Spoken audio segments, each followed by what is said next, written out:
brand Inga conference.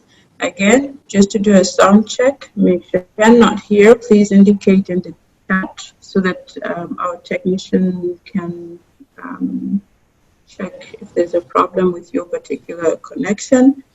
Maybe just to run through a few ground rules that will help us in terms of having an effective session. Number one is please put your phones in silent. I'm also going to put mine on silent so we don't have disruptions. Second one is that if you're not speaking, I would ask that you please mute your microphones. I will also maybe ask that if at any point in time on your end you see the video deteriorating, you may want to turn off video, because sometimes with low bandwidth connections that can be an issue. So I think that you can manage from your side, but if you're not able to see or hear the speakers as they speak and present, do let us know. If you're speaking for the first time or taking the floor for the first time, I think it's a good idea to have your camera on if available, and also just introduce yourself, name and your institution, so that the other participants can know who is speaking. So our session today is on power generation and transmission. We have a presentation that will be made by Geico as a lead presentation. I have in front of me a few panelists. I'm not sure if they're all in the session at the moment, but once the presentation has been made by Geico, I will call upon the panelists just to make sure as well as their own perspectives. I will then open it up to a question and answer from the floor in terms of the presentation made. I will then also, after that, open the floor for general interventions. So if you would like to take the floor, please indicate through the chat and also through raising your hand in the control panel, so that we can know who wants to speak and who wants to take the floor. With that, I'm going to ask that we get started, and our presentation is from Geico. It will be made by Mr. Lian Ming Sun. And Mr. Sun, you have the floor. I just need to know whether the presentation is being controlled from your side or is being controlled from this side. But you have the floor, sir. Thank you, madam. Thank you for your introduction. And I will introduce our colleague here. We are in Beijing right now, and we do hope all the colleagues have a good health. And thank you for inviting us to join this meeting. And our colleague here is Mr. Chen Fu, is a doctor for the marketing, and Mr. Ni is a doctor for the planning, and Dr. Senpei is a doctor for the project developing, and I'm Lian Mingsun, the director of the Africa office. I have a presentation I will share here. I let me check whether it's possible. 是这个吧？下边这个啊，得放映啊，不对。在上面，在上面。啊！快捷键是。别慌，这里。啊，对。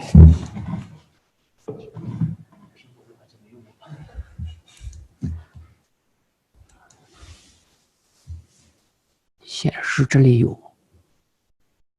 啊，他那儿对。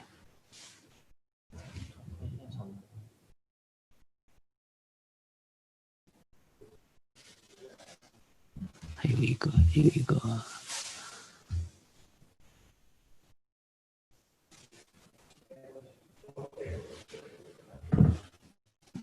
百度一下。不是百度，不用百度。它有一个那个什么，有一个，它本身有一个全屏放映，一出来全屏放映就行了。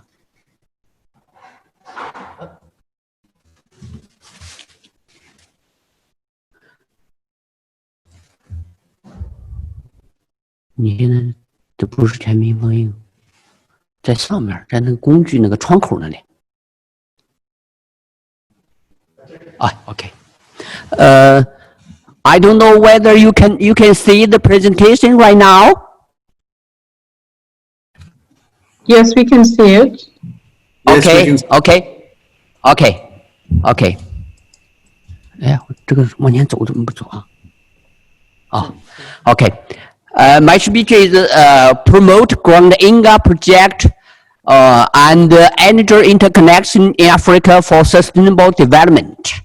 In my speech, I have four parts. The first one is what is GI and what is GETCO. Maybe some of our friends know GI and GETCO, and just like Mr. Taylor, I have seen him in the video. He is a very old friend of our chairman and very good friends. And maybe some new colleague just joined us, so I will introduce from GI and GETCO. Then the second part is the report for the Africa and the Grand Inga. The third part is a new way to the future of the Africa and the DRC. That means how to implement the project for the Grand Inga.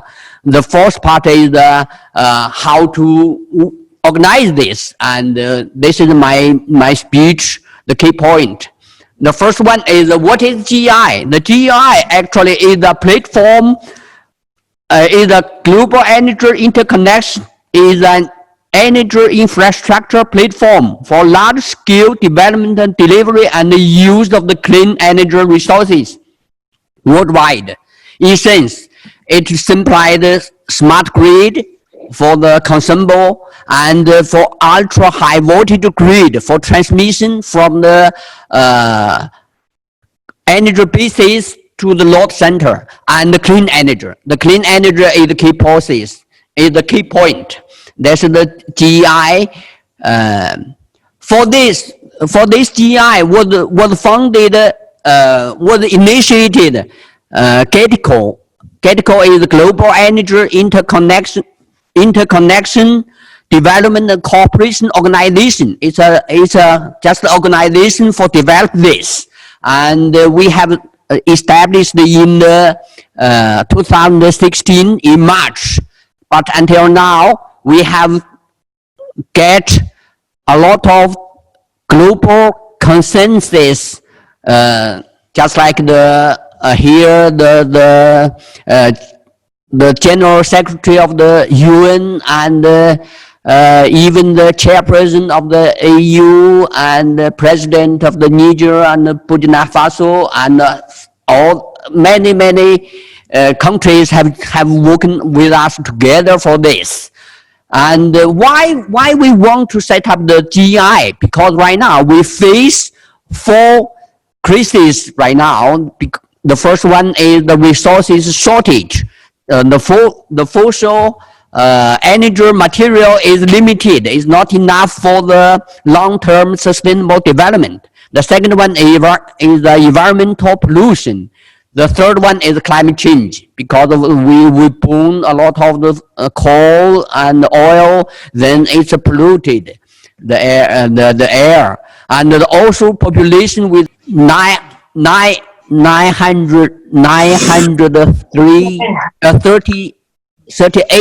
TWH for each year.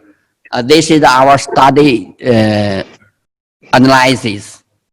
And from Kinshasa to Matadi will be divided into three sections. Maybe it's the best idea for develop the Grand Inga. And the first one is Kinshasa to Pioka. The length of this section is 140 kilometer.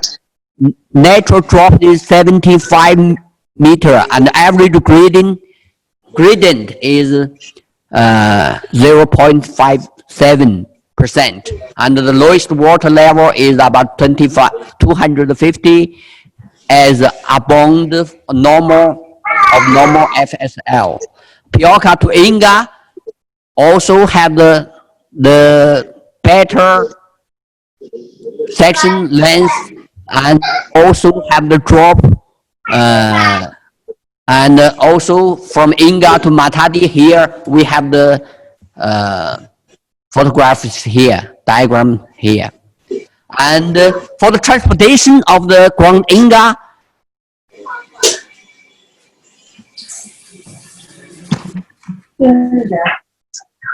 consider the resources endowment and the market size of the East Africa region.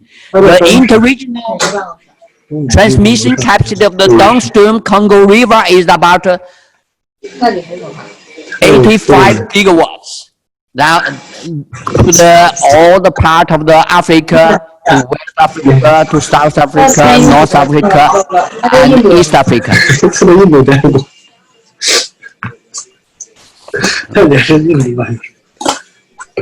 And hydropower from upstream and the tributary of the Congo River will be sent to the near area, just the DR Congo, R Congo, Central Africa Republic, and the Cameroon. Along the Congo River basins, we can use EHV, AC transmission corridor.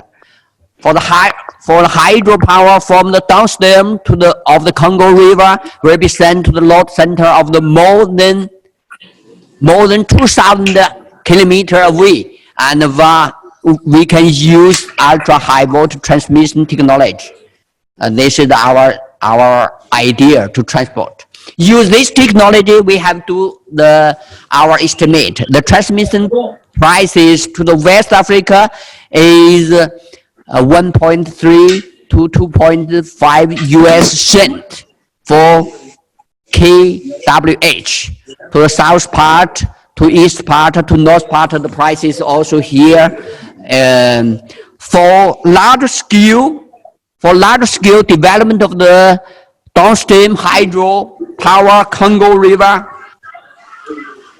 could fully take use of the resources advantage of the Congo River and reduce life cycle of the invest, construction and operation cost. The price at the receiving end, that means the load center is competitive 2 to 5 US cent lower than the local market prices.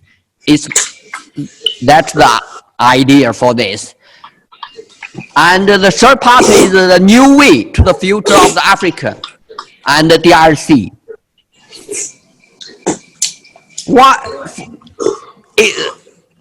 In our project, in our design or research report, we need a lot of money. So we need to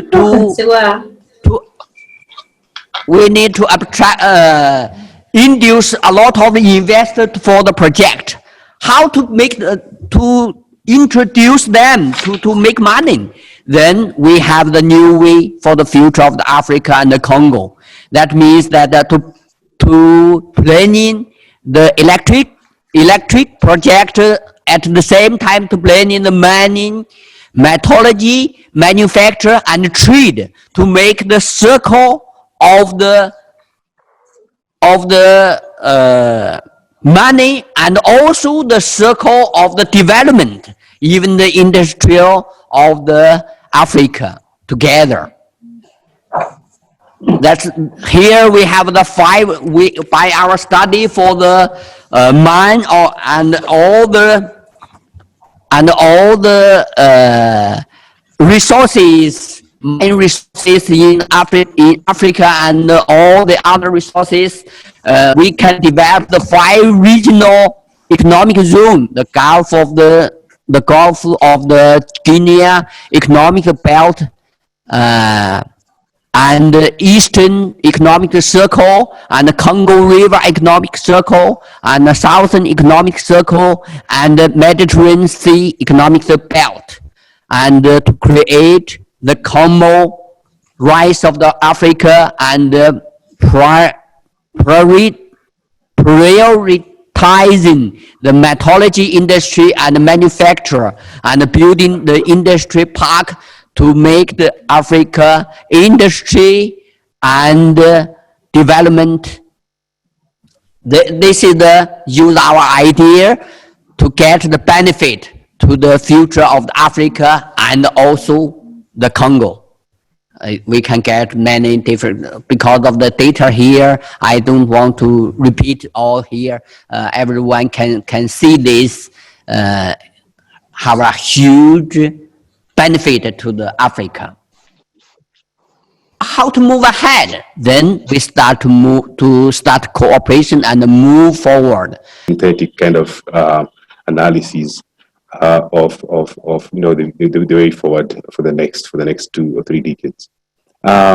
So what we have found as Everstrong Capital, as an investor, from the investor approach, is that some of the countries, or most of the countries in Africa, have national supply surpluses and a lot of power assets that are stranded.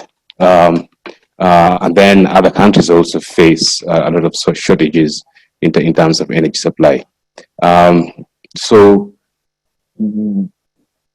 I think this conference and for what I would like to see as results of this conference and these workshops that we are doing is that we should come up with a strategy where we are going to allow for electricity to trade and flow from areas where there's surplus generation to areas where there's demand and demand is constrained. And this the Inga Dam is a very good example of the the mega projects that could come up and really solve this problem. So like the presentation mentioned, the move, it's urgent to move power and allow this cross-boundary trade to flow from generation sources where it's needed to where there's low demand, high demand, sorry, and low availability of power, and that would be done in a way that is cost effective and also help enhance energy security for the continent. So what we are envisaging as an infrastructure investor in Kenya is to create platforms where we have our energy platform that is separate from the other platforms that we have, transport, communication, and water.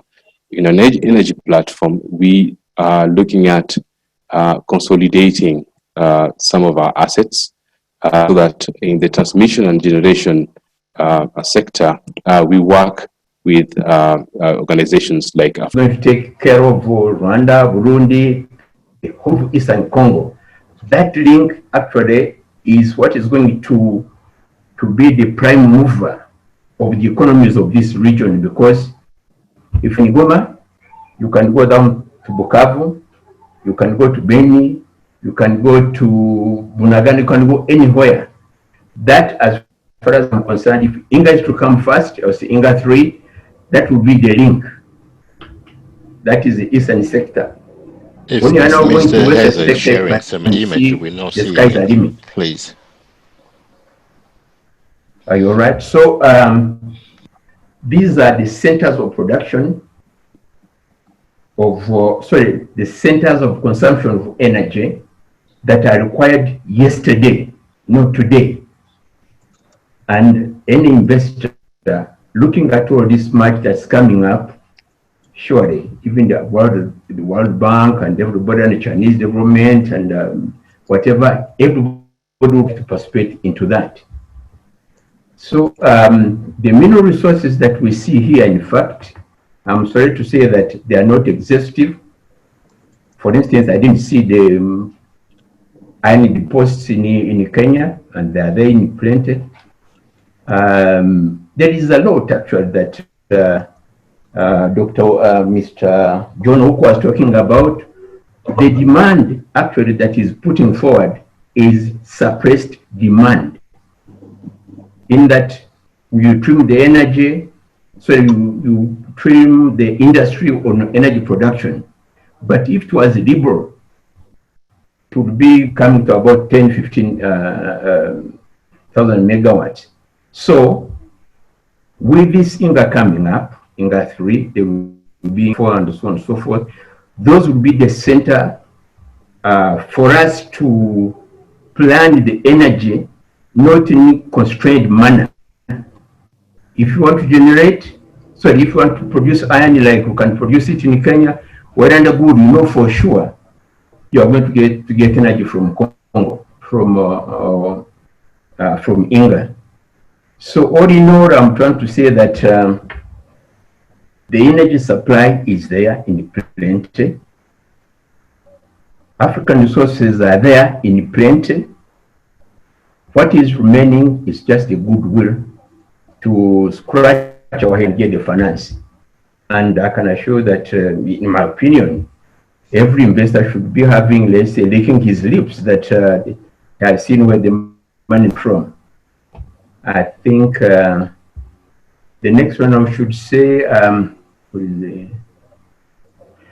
okay, when I looked at energy development, I think you can see there are 2 lines. There was one going down to Kolwezi, coming back to Bukavu, or another one coming all the north, going east, and the rest to Egypt, to all that. You can still read that all those. Yes, just to ask very quickly, there's a concern that we're only seeing one image. I'm not sure whether there are multiple images in your presentation, but we are only seeing one image. One image? You've seen one of... we are only seeing the very first, we are seeing the very first image, which is a topographical view of the river, but we are not able to see any of the other images. All right, maybe that is, I should say that one. Do you see now the proposed transmission lines from Inga to almost everywhere? Can you see that map? I do not see them. I don't think the other... Now, has anybody seen the... Yes, we can see the map of Africa? Yes, we see the map, and we also see that you've got a series of slides. Yes, the African countries with the required natural resources that can be exploited. What I'm trying to stress is raw materials are there, energy is now there. What remains is the goodwill that is going to be supported by finance. Okay, go to the next. Now this one, what have you seen this one proposing the link with Africa? Yes, sir, we can see it. All right, that is now, this one is linked to Inga 3. If it starts today, East Africa is going to be, let's say, the best part of 2,000–3,000 megawatts. And in our planning section, we won't be constrained with the energy output. We'll just come out if we are going to produce iron in Kenya, so the steel in Kenya, yes, go ahead and produce it. So every banker should be interested in this link that's going to be very profitable. You can see the links in the east, in the north, in the south. All of them are potential money-making links, and they are going to play a lot of stabilizing roles in the African production. For instance, there is this Konza estate coming up. We don't have steel for construction. Get energy from Congo, get energy from the steel from Meru and all that, and the coal from there, you have steel, and you can produce as much as you like for Kenya and for the world market. So the goodwill is there, so that the raw materials are there. The possibility to transmit energy to the East is there. The rest is interest the financiers, and I think with the stability that we seem to be enjoying now, the sky is a limit to our production. I think I should limit myself to that. And thank you very much for listening to A Dream. Okay, thank you very much, engineer, and thank you for that visual representation of the African electricity market, which I think makes a nice segue into the discussion that we will now have. So just for all of us in this particular working group, the idea is that this is a small group of professionals and intellectuals. And the idea is that we are going to engage in a constructive discussion around the issue of the Grand Inga project, the issues of the generation and transmission, the interconnection, the creation of a continental electricity market, so that we can provide recommendations both to the government of the DRC, but also to our regional and continental institutions in terms of how we can achieve the ideas of this African electricity market. So I'm encouraging us to engage constructively and to use this opportunity to discuss constructively and raise the issues that need to be raised. We've heard from GuideCo in terms of the studies that they've done. We've heard from Everstrong Capital and giving us the investors' perspective, and we've heard from Engineer Heza, who has given us a visual representation in terms of the power pools and the idea of the interconnection. So I'm going to now open the floor in terms of comments and questions and also ideas and suggestions that will move us forward. I note from the chat that there have been a number of people asking questions and raising questions. I'm going to apologize if I do not honor the speaking order in terms of the chat and hand raisings. There's a lot to keep track of. But if you bear with me, I'm sure we'll manage to get everybody to have the chance to speak and make their comments. So with that, I'm going to start with David. David, I believe you've had several comments and questions regarding the reports, but also regarding the studies that GuideCo has presented. So I will give you the floor, perhaps to ask your questions and make your comments, and then allow GuideCo to respond. So David, you have the floor. Everyone, thanks, Chairman. The main question was, JDCO presented 3 key reports, and I went onto the website and I could not download them.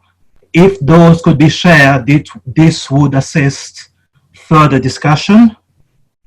Okay, the other question I had was, I wanted to know if there were comparative studies carried out by JDCO, which would indicate that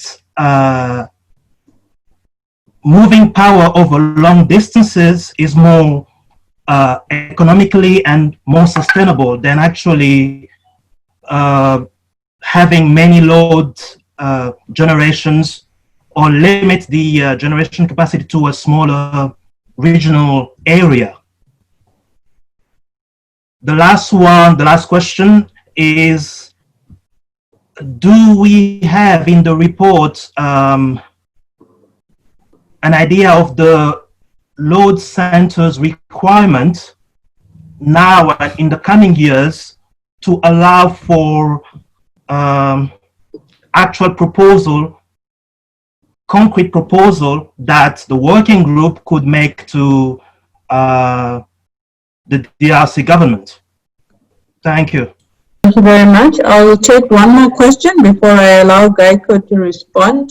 And I will ask Alex from AFDB. Please, you have the floor. Yes, my name is Alex Owusu-Ansah from the African Development Bank. And I just want to take the opportunity to thank Mr. Sun for the elaborate presentation that was made. I have a few concerns.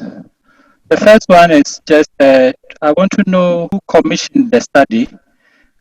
Was it at the instance of any of the African institutions, outside NEPAD, or any of the institutions in Africa, or the study was the initiative of GuideCo? Because I think that the utility of the study has a lot to do with the ownership. Who owns the study? Is it for Africa, or is it for any African institution, or is it for the GuideCo's own consumption? And if it was commissioned by Africa, or if it was not commissioned by Africa, what was the level of involvement of the African institutions? Was Outer NEPAD involved in the preparation of the document? Was the power pools, was the African Development Bank, or any other African institution involved in the document preparation? And lastly, I just wanted to know how this report relates to an ongoing study. I know that Outer NEPAD is currently involved in conducting what they call a continental transmission system master plan, which also aims at finding solutions at how the various regional power pools are going to be interconnected and how possibly Africa can be connected with Europe and Asia. How does this GuideCo study relate to that ongoing Outer NEPAD study? Is it something that presented, if there were any other comparative studies that were done in terms of the transmission over long distances and the interconnection and efficiency? Comparative analysis about our planning. Do you mean the research on hydropower development and delivery of Congo River, or the African energy interconnection? David, would you like to clarify your question, please? Hello, yes, it was mainly to see if it is more economical, more sustainable to move power over long distances rather than concentrate it in a smaller area, whether you did some studies on that. The question is that why we propose to deliver the hydropower of Congo River or other African energy, clean energy bases, to the electricity of other African clean energy bases to the for a very long distance. Actually, we do have comparative analysis, and the first when it comes to the hydropower consumption of Congo River, especially the downstream Congo River, as you know, we have proposed a plan which fully utilize the hydro energy resources in the downstream Congo River, which leads to a very large installed capacity. We not only focused on the river section of Inga, but also the upstream Pioka and the downstream Matadi. And the cascade hydropower stations, in total, the capacity is about 110 gigawatts. And when it comes to such a large amount of electricity, we think the consumption of the consumption space of both DR Congo, or even Angola and the neighboring countries cannot consume such amount of electricity. And actually, when it comes to 110 gigawatts electricity, the Africa as a continent can't consume it right now, or in business as usual scenario. Besides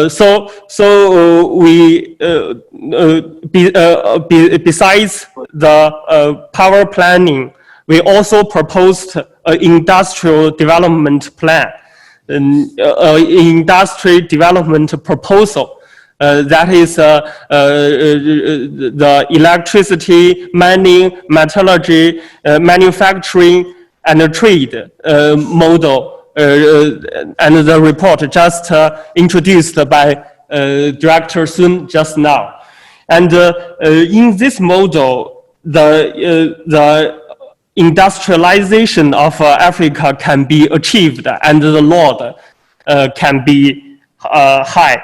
But when it comes to the Central Africa region, the load demand is still not, it does still meet the 110 gigawatts. So we propose to consume in a very long distance. And actually, we have done comparative analysis, and we are now submitting a research paper on the global energy interconnection, the academic magazine, and we analysis the potential markets of Grand Inga hydropower in 6 dimensions. About, for example, the economic development, the political condition, and also the load characteristics.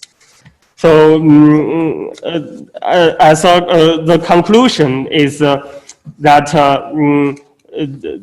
the hydropower of Congo River can be can be consumed in the continental level. Thank you. Thank you very much. Have we responded to the question about the commissioning of the studies and the involvement of African stakeholders?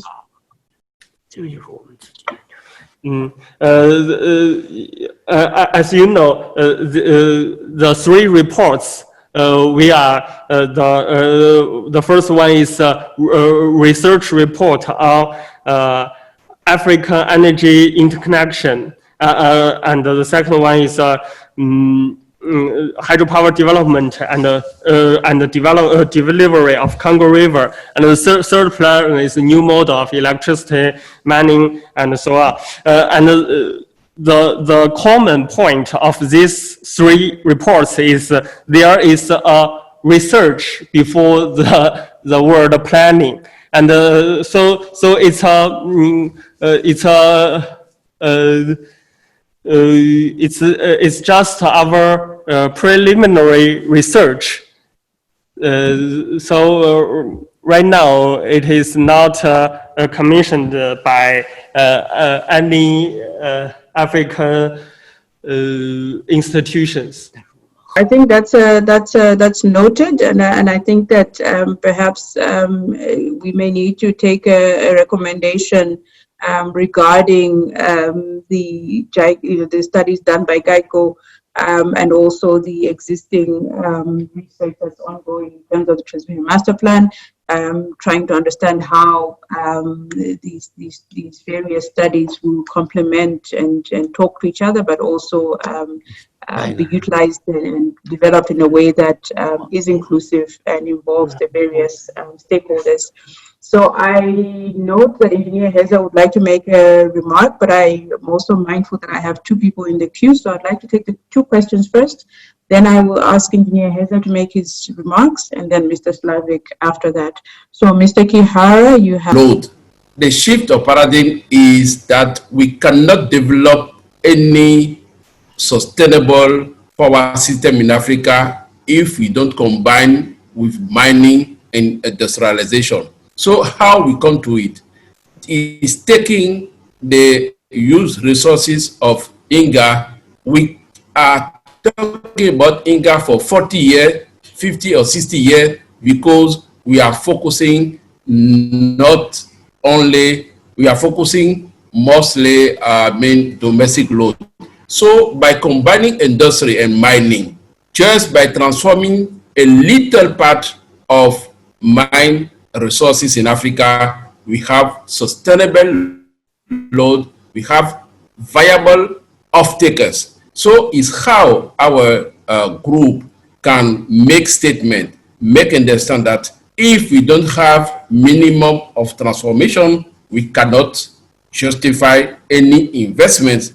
But if we take like off the mining industry, and then we have sustainable off-taker to justify any investment.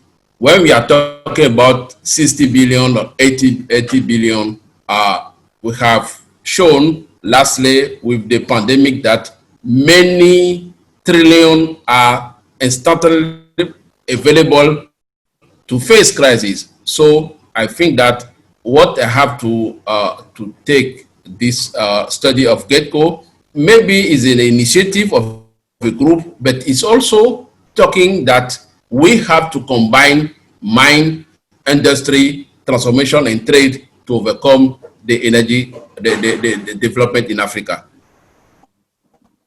This is my comment. It's not a question, but is to to support the idea that by combining those sectors, and Africa is endowed with mine, but not mine to export raw material, mine to develop locally, and then we have creation of job, we have development of the sector, and we have people who can stay, work, and promote a middle class in Africa, and we start talking about development of resources. So by taking the Inga case, is all Africa shift of paradigm we have to work on. Now, how do we express this for the decision makers? How do we present this to the African Union? Lastly, I must say that the GECO study is just in the putting in technical expression of the 2060 agenda of the African Union. Thank you so much. Thank you very much, Mr. Taylor. So I'm going to use moderator's privilege because the issues that you have raised around having credible off-takers links to the comment and the question that Mr. Slavik would like to make. So I'm going to allow Mr. Slavik to make his intervention, and then I will give Engineer Heza the floor. Yeah, it's a very well related to Mr. Taylor's comment, in that it's all very good talking about theoretical offtake to lots of different countries to support the population of the country and deliver electricity. But I think really to get the impetus and the finance to develop the project, you actually need industry as the first first off-taker, industry that generates cash that can pay and support, you know, the financial investment of the project. And so I was just wondering, in terms of Inga 3, has there been any offtake agreements signed, or is there any indication of where the offtake is going to come from? I'll ask the panel if there's any comments or answers to that question. So the question has been asked, and I think that those on the panel can respond. But I think that being that, again, that this is a working group and we are all here to discuss and inform and brainstorm, you know, those in the working group can also feel free to comment on this issue of offtake agreements or potential off-takers for the Inga capacity. While we are all ruminating on that, I'm going to give Engineer Heza the floor. He wanted to make an intervention about the transmission aspects. I can hear you, sir. Okay, first of all, I'd like to say something about the studies. The gentleman from African Development Bank, one is there. Why not one from Inga to Egypt? Why not one from Inga to Kenya? That's going to take something like 3,000 kilometers. Why not to the east, to the west of Africa? So it's all economy of scale, but if you develop Inga, build transmission line to a place, let's say like Guinea, that transmission line itself, if it is DC, is going to stabilize, the word is stabilize the power of that country called Guinea. So their production will be more, there will be reliable energy, and there won't be any fluctuations. They say when you are in the middle of production, the power goes off, and you are going to lose all that material. So in addition to provide the energy, you are providing the stability, power stability in the region. So the economy grows just as you are looking at it. This is what I have seen from experience. Put a transmission line there, and by Jove, come 3 years down the line, you will see hospitals, water treatment, name it, you have it. So, gross model, the studies were done by competent firms, and I think they were in the documents. They are solid, they are good.